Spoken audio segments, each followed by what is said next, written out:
Of Somerset's branch lines and even main lines, few survived the 1960s. You'd have thought that stations like this were there forever, and the views that you could enjoy from them.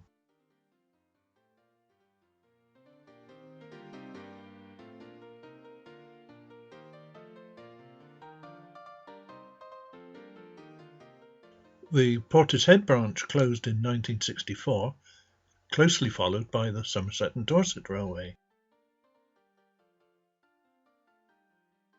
The North Somerset line had closed in 1959 to passengers, but a chartered DMU made its way over the line and back to Yatton in 1962. The weather was pretty awful, but the view from Pensford Viaduct was worth seeing. Famously home to clarinetist Acker Bill, of course. Hard to believe that this was Hallertrow Station, complete with a working signal box.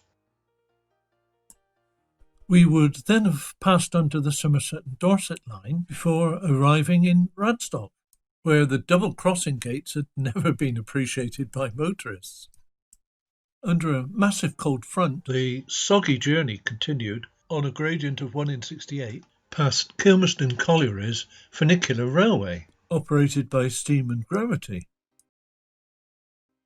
Briefly venturing onto the West of England main line after Frome, we embarked on the Strawberry line.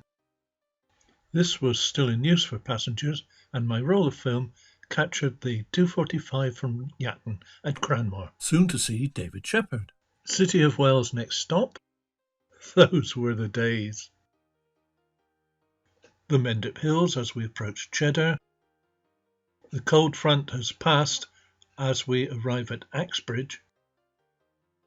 Chute Shelf Rehabilitation Hospital is seen on a different occasion, as is this shot of British road services in difficulty, stuck on the A38.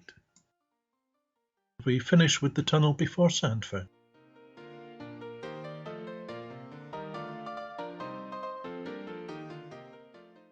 Before closure half a century ago, the Cheddar Valley Railway line ran through Cranmore, Wells, the Cheddar Valley and Axbridge.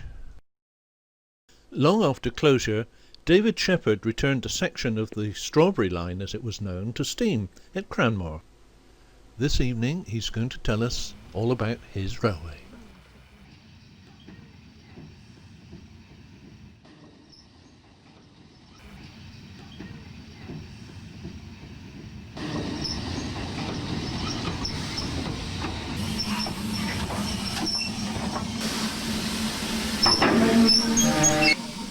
Time for some book signings first.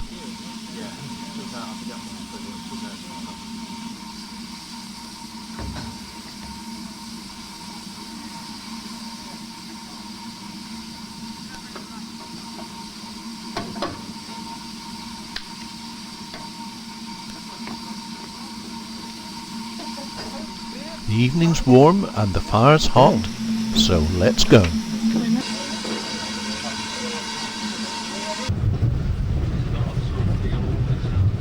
The 3 miles of track you're running on, I don't want to bore you with a lot of background, but it is quite interesting perhaps the 3 miles of track you're running on. When we arrived here 20 years ago actually this year, the whole station was derelict. There was no station house, no lamps on the station. That complex wasn't there at all, up which the steps you came. None of that was there. It's only been here 5 years, brand new. And there was no engine shed, no carriage shed, and all the track was here. But BR said, if you don't raise the money to buy it, we're going to tear it up and sell it, which they did, because we didn't raise the money. We then did raise the money, we put it all back again. So all the track you're running on is being laid with blood, sweat and tears, and I mean that literally, in the winter, by volunteers. And, well, I feel that every time I run up it, because every piece of ballast has blood on it. I mean, laid in the middle of winter when you couldn't speak, it was so cold. I mean, most normal people in the middle of winter when it was so cold you couldn't get out of your house would be with their feet up on Sundays watching the telly. These guys were laying track. That is dedication or madness, whichever way you look at it. But the engine I bought, as he rightly told you, 2,300 quid I paid for Green Light, the engine on the front of the train. £2,300 in full working order when she was only 12 years old. And she was going to be chucked away for scrap. Is that from British Rail? Yes, she's never been near a scrapyard. I rang up British Rail in 1967 and said, can I buy 2 steam engines? And they said, you must be bloody mad, why do you want 2? I can't remember what I said to that. But Black Prince, which was even bigger, I paid £3,000 for Black Prince. She's not here at the moment. But we built this little station here. Again, there's a little halt here where you'll have your meal. We built it in a weekend, I think, if I remember right. It's all nearly all volunteers. The volunteers are driving the train today. Husband and wife team. Quite unusual, actually, even on a preserved line, where you've got husband and wife team. The wife is the fireman, the driver is the husband. And they're properly passed out, I have to emphasise, by BR. They have to be by law. It's more than a 5-year driver training course. You're passed out cleaner, then you're a trainee fireman, then you're a passed out fireman, then you're a trainee driver, and then if you're lucky, you're a passed out driver. And it's more than 5 years.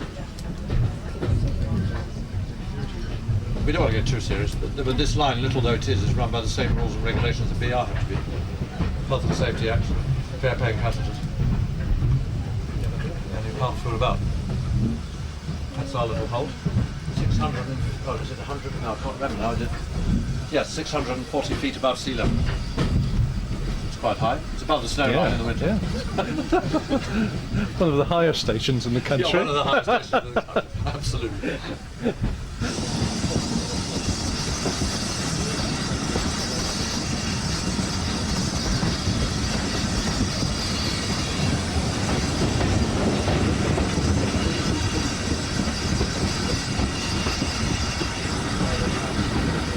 Nice touches about this sort of little railway is that people remember the clickety-click of the rails. We had a 20-year-old young girl on the railway the other day. She said, look, Daddy, there's smoke past the window. She'd never seen smoke going past the window. And the clickety-click of the rails, which you don't get anymore on British Rail.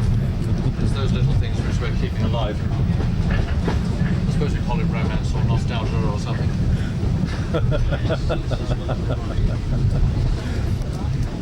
Yes, anything with nostalgia value is appreciated. Absolutely. This is why we do it. Thank you for organising this. No, I'm fine. Thanks very much indeed. But our philosophy on this railway is that small is beautiful. We're a tiny little railway, but you can ride all day on the trains on the same ticket. Where if we had 30 miles of track, you'd be paying 4 times what the trains are.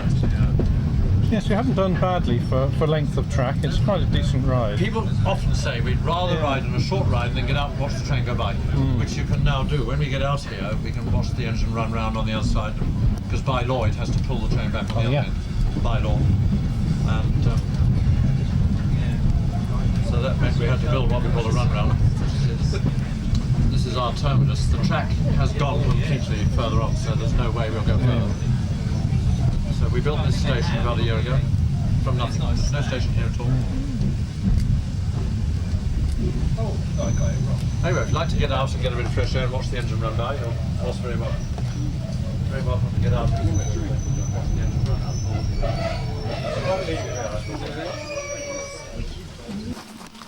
It's a lovely spot, this, isn't it? It certainly is. We're going to develop a wildlife area around here and have trails. When we have the time. Beautiful spot. Thanks for the little talk on the train. There's no station here at all 2 years ago. Built the whole thing ourselves.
The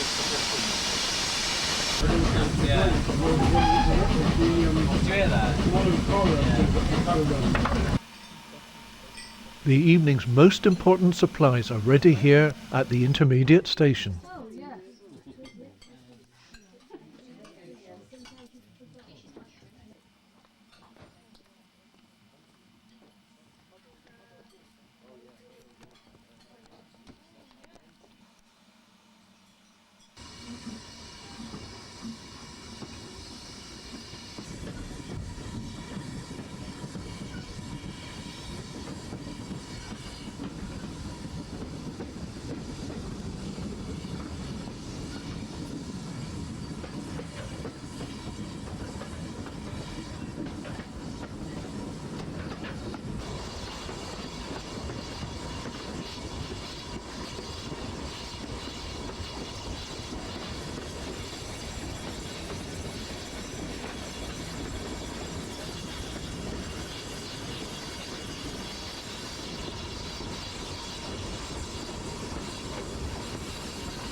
Here's the spot where I stood all those years ago.